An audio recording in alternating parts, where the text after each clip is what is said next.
Welcome to the Tech for Business podcast. Powered by the expertise of CIT, we're here to show you how technology transforms the business landscape. Each episode, we deliver insights from industry leaders, spotlight key tech trends, and provide actionable strategies to grow and protect your business. From tackling cybersecurity challenges to exploring the future of workspaces and navigating AI ethics, we're your go-to resource. We're committed to empowering you with the tech know-how to excel in a rapidly changing world. So grab those headphones and let's dive right in. Welcome to the Tech for Business podcast. Doing a little bit of a bonus episode because as I was scrolling social media on work time, there was the trending CrowdStrike and Delta going on, which now it's been almost 3 weeks since the CrowdStrike outage. Obviously, there's a lot of things going on with Delta, but high level, can you kind of give me a lay of the land for what's currently going on, why it's still trending? Well, it's still trending because it disrupted people's lives significantly.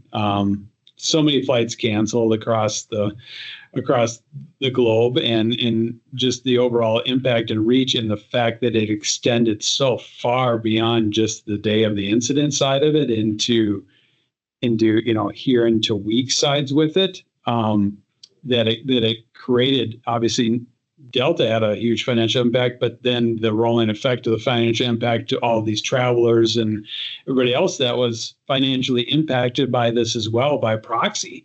From that disruption side of that, which is now leading to class action lawsuits coming through. So not really surprising when a major scale of this event, when this kind of things to happen, that people are going to be looking for financial compensation for these event sides with it, which I'm sure Delta knew was coming, and CrowdStrike definitely knew was coming. It's always the unfortunate thing that comes after these events is the legal ramifications and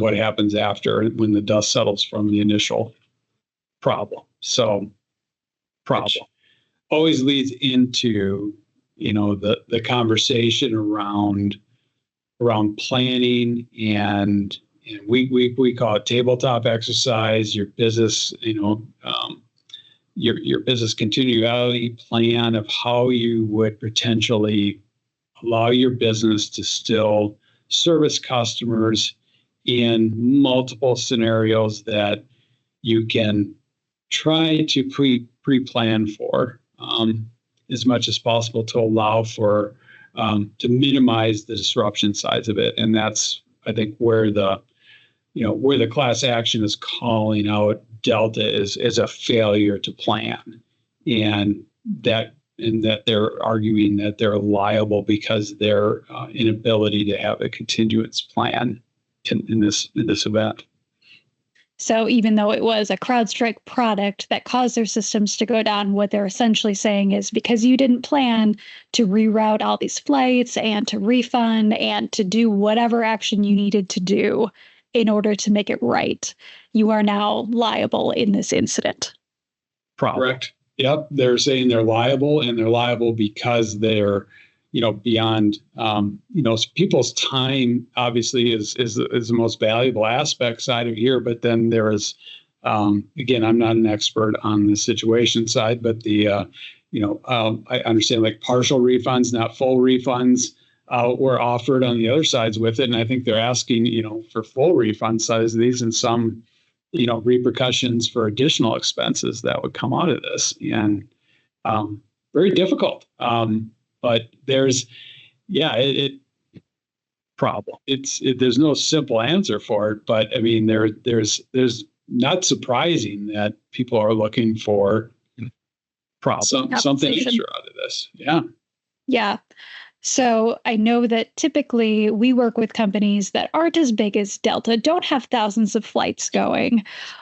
But that was part of the reason why I said, hey, let's sit down, let's chat about this. If you're a business owner, problem. What if something like this happened with a trusted technology in your business? Is this something that you should be worried about? You mentioned tabletop plans, so spoilers, it's coming up next. problem. But is there anything specifically, and is there a moment where you go, you really should have a plan, or should everybody have a plan regardless of your business size? Everybody should have a plan. Everybody should have a plan. I mean, you need to, we don't know what the next thing could be. I mean, this was, and here, obviously it wasn't a cybersecurity related incident side of this. This was a breakdown in process and procedure that exposed a weakness that caused a severe outage side of it. But that's not to say that it couldn't be, a source code violation from a threat actor that creates the problem. It could be, a larger scale hardware. I mean, there's multiple scenarios. Obviously, maybe we can go on endlessly about what it is, but that's kind of the point around some of these plannings is first kind of understanding and assessing where are our heaviest reliabilities on single vendors within an organization. And obviously for Delta, in this case, CrowdStrike and Microsoft Windows in that scenario covered a large aspect of their ability to service their customer sides of it. And I guarantee it's being reassessed after the fact. But I mean, it's trying to recognize where do we have such a large dependency side that would ultimately prohibit us from servicing our customers or doing our business operations if this one thing went through. So that's usually the question one.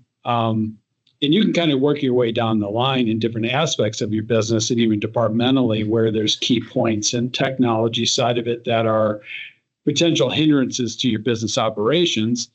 And then it's having more constructive conversations around, okay, if we had a problem here, what would it look like? And then you start penning out or drawing out or thinking out, at least talking out and start documenting what are potential alternatives that we could still operate. Some organizations, it's pen and paper.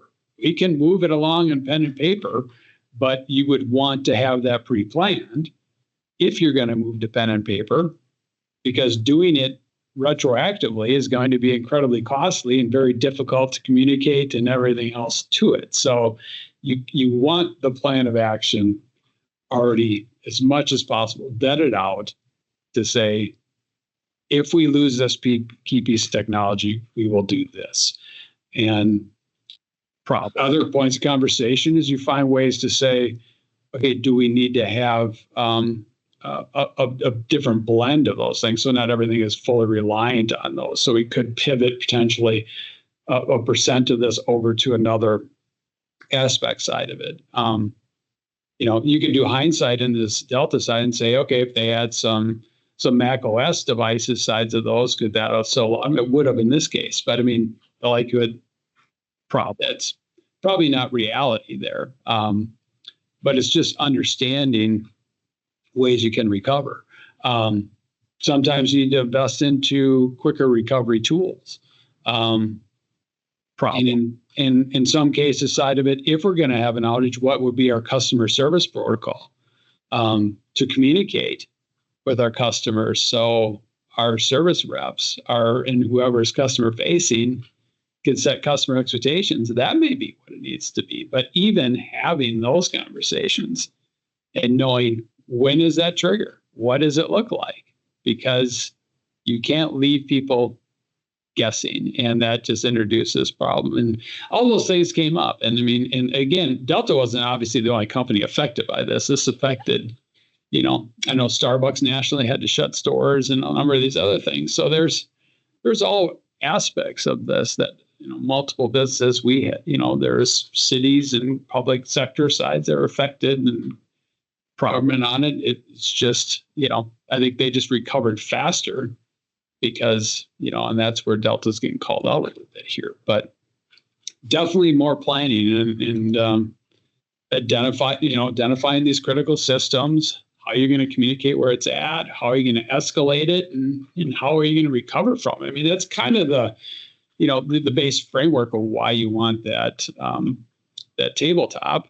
And then you're just going to try to drive through to say, where do we have some hidden vulnerability sides of those and test the assumptions? So sometimes it's just doing the hypotheticals and throwing them out there and just saying, okay, let's say this happened. I mean, you just kind of throw out those hypotheticals, and not just from the IT department, but from business leadership and all aspects sides of it, to hear those different proponents, because you typically are going to get different perspectives of how that would impact the business side of it. And you may get solutions to continuing that you didn't expect. So you may have somebody that's in a customer service facing role side of it and say, well, we could just, email, or we could do the notes onto this side. As long as we have the ability to take the notes and capture this, we could still continue to, process and at least take their orders. And then we could have a way of notifying them when it's back online. We could re-enter them into the system and then queue it up. I mean, the problem, but you need to plan it. But you need to have plans. So pretty much what I'm hearing is you can either take the time while it's happening and not have all the time to think through the, well, what if this? Well, what if this? Well, not if everybody, what if nobody has a Mac? Right or right, we could poke holes in all of these scenarios all day long. But going from your perspective, it's totally worth the time and getting together multiple departments, multiple leaders at probably a regular cadence to plan and poke holes and go, okay, what I see from the marketing perspective is going to poke different holes than what somebody on our services team sees. So that when it happens, you go, no, we already poked that hole. We already had somebody go, well, that person's on vacation. You can't get a hold of them. Now what? Because let's say the hurricane's coming through right now down in Florida and you lose power, that's everything losing power. That's not just on the device level getting affected. So essentially what I'm hearing is there's no disaster one size fits all, which means there's no one size fits all plan. So from your perspective, would you recommend, I know you're saying everybody has a plan, so let me reword this a little bit differently. There's a variety of industries. There's a variety of business sizes. Should all of those be A, yes, having a plan, but B, be practicing this plan on the same cadence? Because even though your overall cost may be less if your business is not as big as somebody like Delta, but does that mean that I could potentially shut down your business? And again, I'm not the expert in this. I'm just throwing out things, but. Yeah, I mean, it's all going to, I think your business complexities are going to dictate that as much as anything. I would run under the 80% rule. I mean, if you could, start there, what area would affect 80% or more of your business side of those? I mean, invest that first, because obviously that's what's going to protect the sustainability of your business. And you always have, the errors and emissions and different disruption and insurance side, but there's a limit to that. You don't want it, that's not the answer for, well, we got insurance, because even once they pay, you may not get these customers back after that. Find those areas where you have the highest return for doing investigations first. If your business is very straightforward and go through those things, we typically say do it once a year. Maybe it's every couple of years. If your systems aren't changing, then it's just a matter of, has anything changed? No. Did any major vendors change? No. Okay.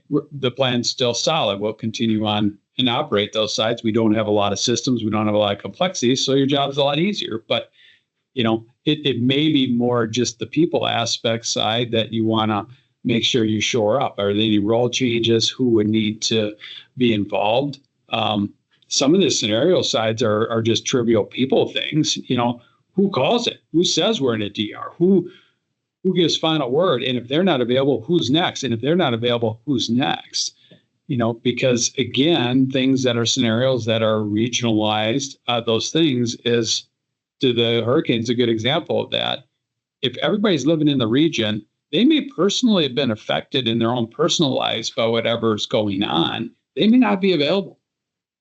And what does it look like then? Who's next down the line? Do you have third parties that you could bring in that are maybe outside the region that would be able to, provide the necessary hands and resources because they're not personally affected by whatever's going on? Those are all things to have an understanding and in conversations about. Businesses that have a high level of complexity, again, I think you have to assess your return for where the impact is. For for banks, you obviously got to have the banking financial systems online so people can see they can see their bank account balance, they can post their payments, they can use their ATM cards. It would not be a good day for a bank if you can't use your ATM card. So, customers are probably not going to stick around if they're getting declined where they're trying to buy their groceries. So there are key areas you need to protect, and definitely you to make sure you have a plan to keep that online and operational side with it. But every business is a little different. So I think you just have to step back and look at it for, probably I lost this key system, how would it affect my return? How it lost this, and then focus on those and then try to run through some scenarios of what you could use if that system was not available. What are alternative ways you could still continue to operation and or communicate? If you can't, it is what it is. You can investigate redundancy sides, but then at least your response communications and escalations to mitigate it as fast as possible to restore the operations and get it going. Problem. So what I'm hearing is this is a giant "it depends" exercise, which is one of Absolutely. our favorite phrases. Yeah. Yeah. I mean, just by its very nature, it is, because we don't know what it would be. But I mean, again, there are multiple levels of where it's impacting to the business. But if it's impacting your ability to service who and whatever your customers are, it's something you need to have a plan for in some levels. In very unlikely to cover every possible scenario, but there's a lot of similarities. So again, if you follow the 80% rule, you're going to cover the most highly likely, highly impacting sides of it. And then you could mature and decide we want to knock out that other final 10, 20% to cover. But nothing's 100%, but the likelihood, if you're covering those other ones, you probably have the ability to, easily absorb or pivot to handle those smaller percentile ones as well, because there's likely going to be some, uniformity or overlap between those styles of recovery and whatnot. Definitely. So we covered essentially today, really high level, what's going on with Delta and CrowdStrike, disaster recovery planning, business continuity, disaster recovery. BCDR is the acronym that we throw out, tabletop exercises. Any other last final thoughts or recommendations to any other business owners out there who are reading through all of this lovely news? No, again, I think it's just, start thinking about how you have some planning sessions, just being proactive on these things and understanding who your vendors are, what your reliance are on certain key vendors, and or even people or systems internally. Making sure you have a solid inventory of those. Don't assume that because it works today, it's just going to work forever. Side of those, there's just a lot of things that are out of people's control nowadays. And again, it could be even Mother Nature at that point. So those risks exist. And our reliance to do our daily work is heavily on technology side of it. So I think it's a worthwhile exercise to go through and try to have these pre-planning sides on it. And I think you ultimately find too, you also start to find some return on the investments as you look at key vendors and those other sides. Just through this nature, you may find that you need to look for alternative solutions for some things in your business side of it that maybe will mitigate some risks in some level sides of it because of additional redundancies, different areas of ways to have business continuance that are inherent with just making a platform shift in some levels. So there's a lot of good outtakes from it, but the bottom line is just be prepared and go through those things. And I'm sure Delta's had those closed door conversation sides of those same problem. We're going to be more prepared the next time, which I think will be the ultimate takeaway side of those. Is these very unfortunate incidents are going to lead to obviously CrowdStrike's made changes in their system sides and how they do things. They've had to redo the process. Microsoft's looking at different ways to lock down the kernel vetting and maybe find ways to not have that level of access from third parties, so there's more resiliency in there. So I think at the end of the day, things will always improve, which they usually do coming out of these things. And I'm sure Delta will have far better, quicker recoveries if something like this were to occur in the future, that there won't be multiple week disruptions out of those. But it's, it can be a tough learning exercise to go through those things. So the more you can try to premeditate on it, that's not costly, other than, obviously the expense of your time, but I think it's time well spent. Problem. Definitely. Well, thank you so much for sitting down and giving the high level. If anybody listening has questions, we love to talk. You can send them our way. You can email us at info@cit-net.com or head on out to our website at cit-net.com/podcast. And we'll be back next week with another regular episode every Wednesday.